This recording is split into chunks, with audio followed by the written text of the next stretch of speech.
ઉમ, કલ્પના કરો કે કોઈ વ્યક્તિ અનાજ દળવાની સાદી ચક્કી જોઈને એકદમ ધ્રુસકે ને ધ્રુસકે રડવા લાગે. 15મી સદીમાં કબીરદાસ સાથે બરાબર આવું જ થયું હતું. હા, કારણ કે એ બે પથ્થરોની વચ્ચે દળાતા દાણામાં તેમને માનવ જીવનની સૌથી ભયાનક વાસ્તવિકતા દેખાઈ ગઈ હતી. બરાબર. આપણને ઘણીવાર એવું લાગે કે આપણા મનની આ બધી જટિલતાઓ, આ તણાવ, આ બધું ફક્ત આજના આધુનિક સમયની જ દેન છે. પણ 15મી સદીના દ્રષ્ટાએ સદીઓ પહેલાં જ આપણી આજની માનસિક ભૂલભુલામણીનો નકશો તૈયાર કરી લીધો હતો. એકદમ સાચી વાત છે. અને આ જ કારણસર કબીરના આ દોહા માત્ર કોઈ ધાર્મિક પ્રવચન કે પ્રાચીન કવિતાઓ નથી. તે માનવ મનની અત્યંત ગહેન મનોવૈજ્ઞાનિક જટિલતાઓ અને આપણા અહંકાર પરનો એક બહુ જ સીધો પ્રહાર છે. અને આપણે ઊભા કરેલા સામાજિક આડંબરો પર પણ. આજના આપણા આ ઊંડાણપૂર્વક અભ્યાસમાં સૌનું સ્વાગત છે. આભાર. આપણો હેતુ આ દોહાઓમાંથી માનવ મનોવિજ્ઞાન, જીવન અને મૃત્યુના ચક્રો અને સાચા પ્રેમ વિશેના એવા તેજસ્વી સત્યો બહાર કાઢવાનો છે જે એકદમ કાયમી છે. બિલકુલ. અને આપણે એ જોવાનું છે કે કબીરની વાણી આજે, અત્યારે, આ ક્ષણે આધુનિક જીવનમાં કઈ રીતે સીધી લાગુ પડે છે. રાઈટ. તો ચલો આને વિસ્તારથી સમજીએ. ક્યાંથી શરૂઆત કરીશું આપણે? આ સમજવાની શરૂઆત સૌથી મોટા માનવીય સંઘર્ષથી કરવી પડે. મતલબ, આ જગતનો સૌથી મોટો સંઘર્ષ હું અને મારું છે. હા, એ અહંકારનો પાયો. બરાબર. અહંકારનો આ પાયો એટલો ઊંડો છે કે માણસ આખું જીવન માત્ર એ સાબિત કરવામાં વિતાવી દે છે કે કઈ કઈ વસ્તુઓ પર તેનો અધિકાર છે. આ સંદર્ભમાં કબીર સાહેબનો પેલો પ્રચલિત દોહો બહુ સચોટ છે. પેલું મેરા મુझमें कुछ नहीं जो कुछ है सो तेरा तेरा तुझको सौंपता क्या लागे है मेरा. હા, બહુ જ સુંદર પંક્તિઓ છે આ. એટલે કે પોતાની પાસે પોતાનું કહેવાય એવું કંઈ જ નથી, બધું જ પરમાત્માનું છે. પણ પ્રશ્ન એ છે કે આ માલિકી ભાવ છોડવા આટલો અઘરો કેમ છે માણસ માટે? જુઓ, એનું કારણ એ છે કે આપણી ઓળખ જ આપણી માલિકી પર ટકેલી હોય છે. માણસની સંપત્તિ, તેનું નામ, તેનો દરજ્જો, આ બધું ભેગું થઈને અહંકારનું એક માળખું બનાવે છે. એક બનાવટી ઓળખ. ચોક્કસ. જ્યારે કબીર કહે છે કે મારું કંઈ નથી, ત્યારે તેઓ ઘરમાંથી ભૌતિક વસ્તુઓ ફેંકી દેવાની વાત નથી કરતા. તેઓ એ માનસિક માળખાને તોડવાની વાત કરે છે, કારણ કે માલિકીનો દાવો જ ભયને જન્મ આપે છે. અરે વાહ, આ બહુ સરસ વાત કહી તમે. જે પોતાનું છે જ નહીં તેને ગુમાવવાનો ડર કેવો, બરાબર ને? એકદમ બરાબર. આ વાતને આજના ડિજિટલ યુગ સાથે જોડીએ તો એક ભયંકર સમાનતા દેખાય છે મને. કેવી રીતે? આજે આપણે આપણી ઓનલાઈન પ્રોફાઇલ્સ, આપણા સોશિયલ મીડિયા અકાઉન્ટ્સને જ આપણું વાસ્તવિક અસ્તિત્વ માની લઈએ છીએ. એક ખોટો અહંકાર ઊભો કરીએ છીએ કે ખબર છે, આ મારી ઇમેજ છે, અને આપણે સતત એ જાળવવાની મથામણ કરીએ છીએ. હા, અને આ મથામણનું બીઠું નામ માયા છે. કબીર માયાને બહુ જ ઊંડાણપૂર્વક સમજાવતા કહે છે કે માયા મુઈ ન મન મુઆ, મરી મરી ગયા શરીર, આશા ત્રિશામ ના મુઈ, યો કહે દાસ કબીર. મતલબ કે શરીર વારંવાર મૃત્યુ પામે છે, પણ આ માયા અને મનની ઈચ્છાઓ ક્યારે મરતી નથી.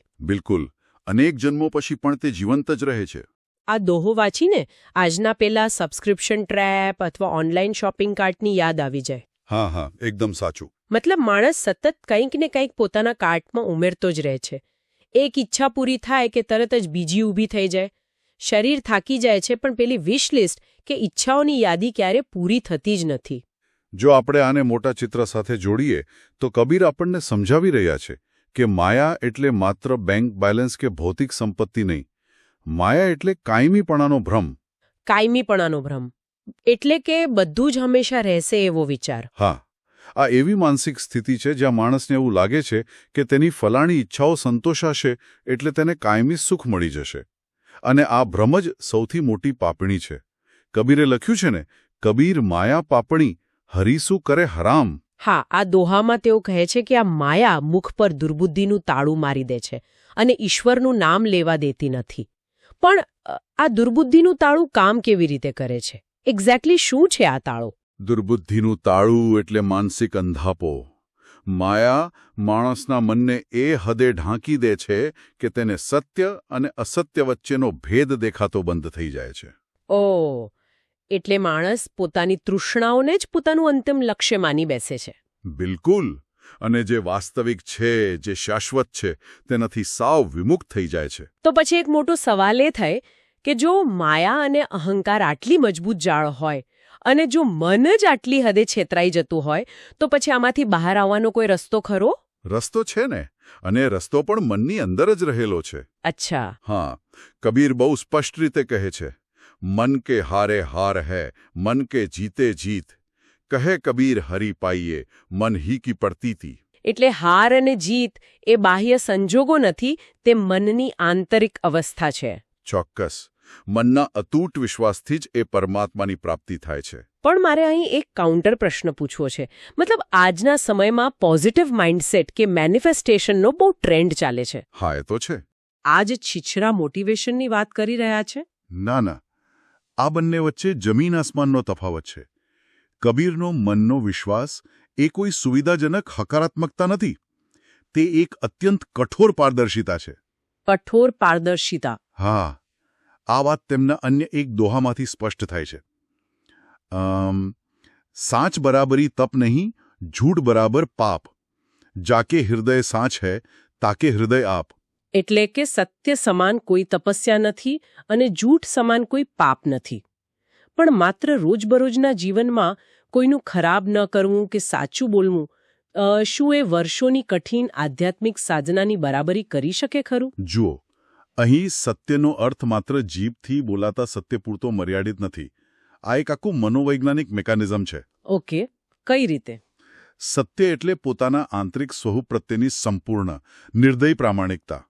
દુનિયાને છેતરવી બહુ સહેલી છે, પણ પોતાની જાત સામે ઊભા રહીને પોતાના ડર, પોતાની ઈર્ષ્યા અને પોતાના અહંકારનો સ્વીકાર કરવો એ સૌથી મોટી તપસ્યા છે. અરે વાહ! આનો અર્થ એ થયો કે જ્યારે માણસ પોતાની ભીતર રહેલા અંધારાને પૂરેપૂરો સ્વીકારી લે છે, ત્યારે જ ત્યાં પ્રકાશ પ્રવેશી શકે છે. એકદમ સાચું. અહીં સૌથી રસપ્રદ બાબત એ છે કે કબીરે આધ્યાત્મિકતાને જંગલોમાં થતી વર્ષોની કઠિન શારીરિક તપસ્યામાંથી ખેંચી કાઢી. હા, અને સીધી માણસના મન અને હૃદયમાં લાવીને મૂકી દીધી. બરાબર. પરમાત્મા બહાર કોઈ પહાડ પર નથી, પણ એવા હૃદયમાં છે જે સંપૂર્ણપણે સત્યથી ભરેલું છે. અને જ્યારે મન આ રીતે સત્યથી શુદ્ધ થઈ જાય, ત્યારે જ તે એક નવી જ દિશા તરફ દોરી જાય છે. મતલબ શુદ્ધ પ્રેમ અને સંપૂર્ણ શરણાગતિ તરફ. બિલકુલ. આજના સ્ત્રોતોમાં એક અત્યંત સુંદર દોહો છે.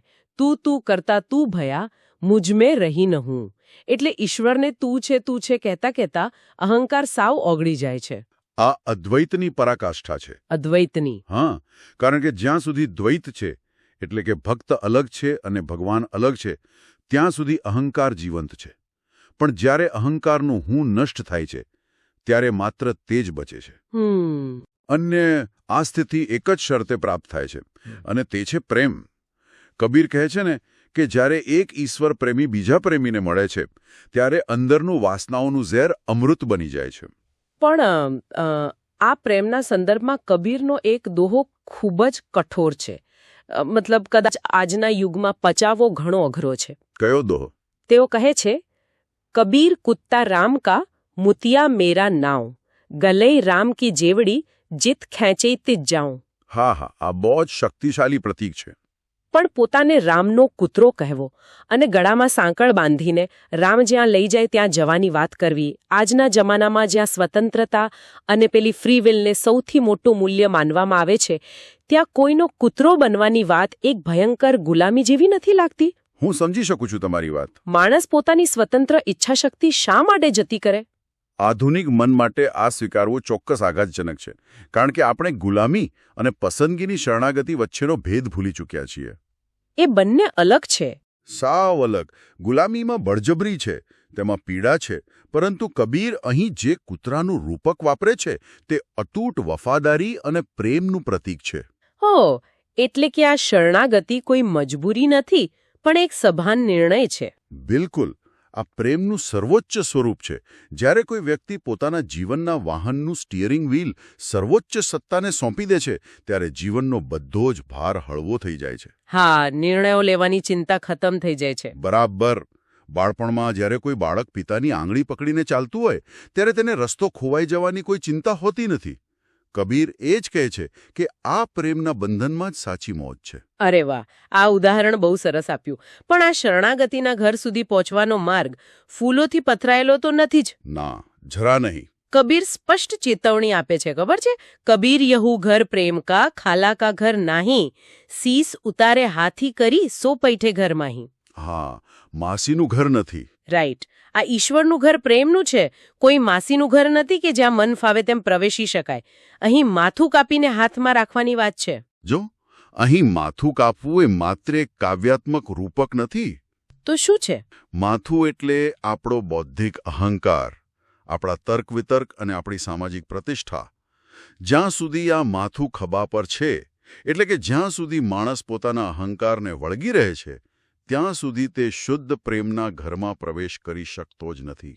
સમજાયું. અને જ્યારે આ અહંકારનું માથું કપાય છે, ત્યારે તેની સૌથી મોટી સામાજિક અસર એ થાય છે કે ધાર્મિક આડંબરો અને માનવ નિર્મિત ભેદભાવોની દિવાલો તૂટી પડે છે. એકદમ. કબીર લખે છે કે કાબા ફિર કાસી ભયા, રામ ભયા રહીમ, મોટ ચૂન મેદા ભયા, બેઠ કબીર જીમ. આ રૂપક અદ્ભુત છે. કબીર કહે છે કે સાંપ્રદાયિક સદભાવના અને સાચા પ્રેમથી કાબા અને કાશી વચ્ચેનો ભેદ સાવ મીટી જાય છે.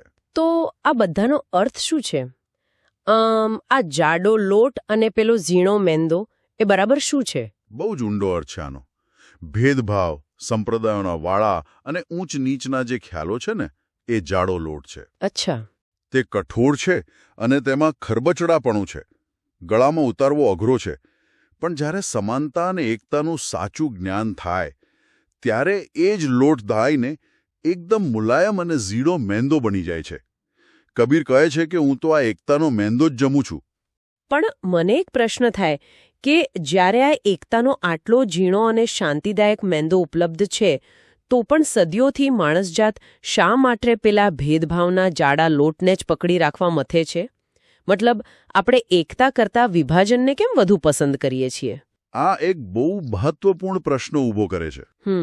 માણસજાત આ જાડા લોટને એટલે પકડી રાખે છે કારણ કે ધાર્મિક આડંબરો અને સંપ્રદાયો એક ખોટી સુરક્ષાની ભાવના આપે છે. ખોટી સુરક્ષા? હા, કોઈ ચોક્કસ ટોળાનો હિસ્સો હોવાથી માણસને એક આઈડેન્ટિટી મળે છે, એક ઓળખ મળે છે. ઝીણો મેંદો બનવું એટલે પોતાની એ અલગ અને વિશિષ્ટ ઓળખ ગુમાવી દેવી. અને આ ઓળખ ગુમાવવાનો ડર જ માણસને જાડા લોટ સાથે બાંધી રાખે છે. ઓહ, એટલે જ સત્ય શોધવાની મહેનત કરવાને બદલે માણસ સહેલાઈથી ઉપલબ્ધ બાહ્ય કર્મકાંડોને જ ધર્મ માની લે છે. બિલકુલ સાચું. કબીર પણ સ્વીકારે છે કે હમ ભી પાહન પૂજતે હોતે રન કે રોજ. હા, જો સદગુરુની કૃપા ન હોત તો તેઓ પણ પથ્થરોની પૂજા કરવામાં અને જંગલમાં ભટકતી નીલગાયની જેમ તીર્થોમાં વ્યર્થ ભટકતા જ રહ્યા હોત. અને આ સદગુરુની સાચી ભૂમિકા છે. બરાબર. ગુરુ કોઈ નવા માળખાઓ કે નિયમો નથી આપતા, પણ પેલી ખોટી સુરક્ષાની ભાવનાવાળા જૂના માળખાઓને તોડી પાડે છે. ગુરુએ અહેસાસ કરાવે છે કે આપણે ખરેખર ધર્મનું પાલન કરીએ છીએ કે માત્ર આડંબરોનો બોજ ઊંચકી રહ્યા છીએ. અને જ્યારે ગુરુ આ આડંબરોનો બોજ ઉતારે છે, ત્યારે જ માણસ આ જગતના અંતિમ અને સૌથી કડવા સત્યનો સામનો કરી શકે છે. અને એ સત્ય છે સમય અને મૃત્યુ. હા, જીવનનું અંતિમ સત્ય. ચાલો આપણે એ જ ચક્કી તરફ પાછા જઈએ જેની આપણે શરૂઆતમાં વાત કરી હતી.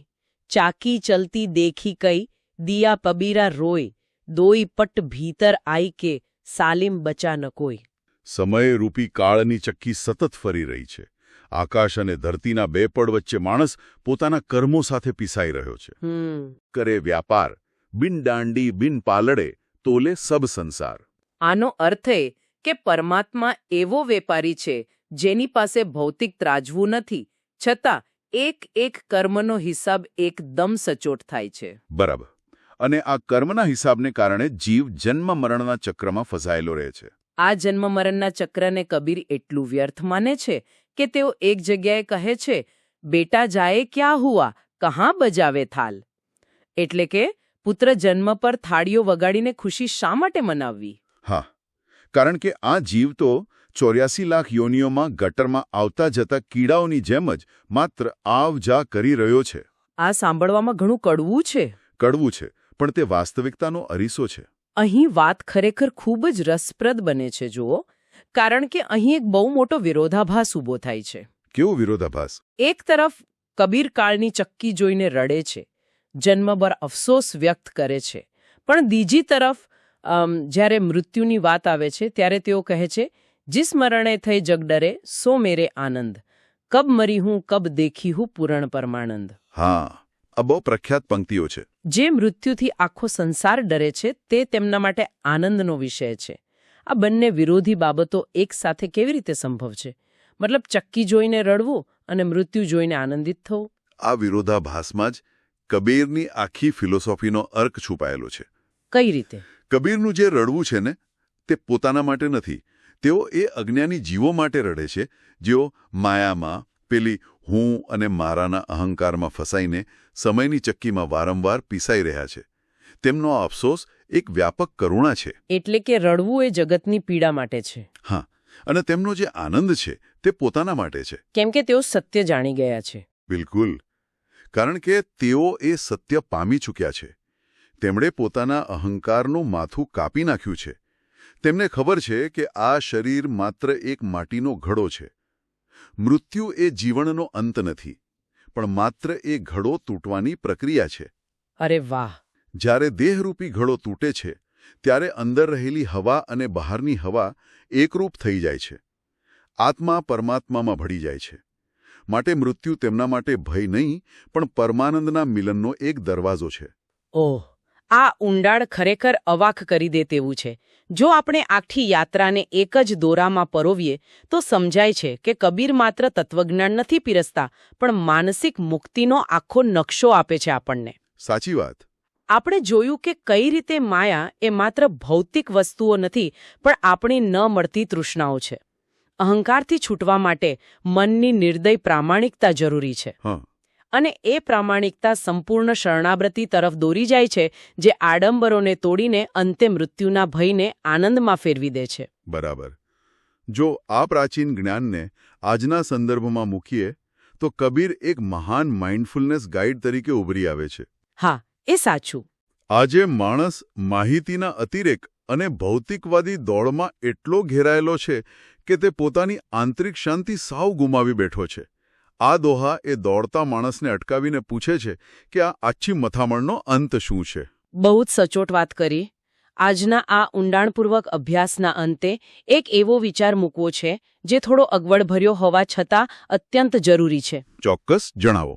આપણે 15મી સદીની માયા અને અહંકારની વાતો કરી, પણ વિચારો, જો કબીરદાસ આજે જીવિત હોત અને આધુનિક માનવીને આખો દિવસ સ્માર્ટફોનની સ્ક્રીન પર આંખો ચોંટાડીને પોતાની સોશિયલ મીડિયાની જિંદગી નિહાળતા જોતા હોત, તો શું તેઓ આપણી આ ડિજિટલ પ્રોફાઇલ્સને આજના સમયની સૌથી મોટી અને સૌથી ખતરનાક માયા ન ગણાવત? આધુનિક માયાનું આનાથી મોટું કોઈ સ્વરૂપ હોઈ જ ન શકે. સાચી વાત. આપણે વર્ચ્યુઅલ દુનિયામાં આપણા મેરા એટલે કે અહંકારને એટલો વિશાળ કરી દીધો છે કે આપણે રોજે રોજ લાઇક્સ અને વેલિડેશનની આ નવી ડિજિટલ ચક્કીમાં જ પીસાઈ રહ્યા છીએ. બિલકુલ. તો સૌથી મોટો પ્રશ્ન એ છે કે આ આધુનિક માયાની અદૃશ્ય જાળમાંથી બહાર આવવા માટે, કબીરના પેલા સાચા પ્રેમના ઘરમાં પ્રવેશવા માટે આજે આપણે આપણું કયું માથું કાપીને હાથમાં મૂકવું પડશે? કઈ ખોટી ઓળખનો ત્યાગ કરવો પડશે? આ ખરેખર વિચારવા જેવો પ્રશ્ન છે. બિલકુલ. આ વિચાર પર મનન કરવા માટે આપ સૌને છોડીને આજના આ ઊંડાણપૂર્વક અભ્યાસને અહીં જ વિરામ આપીએ છીએ. હા. ફરી મળીશું એક નવા વિષય અને નવા અભ્યાસ સાથે. રજા લઈએ છીએ. આવજો.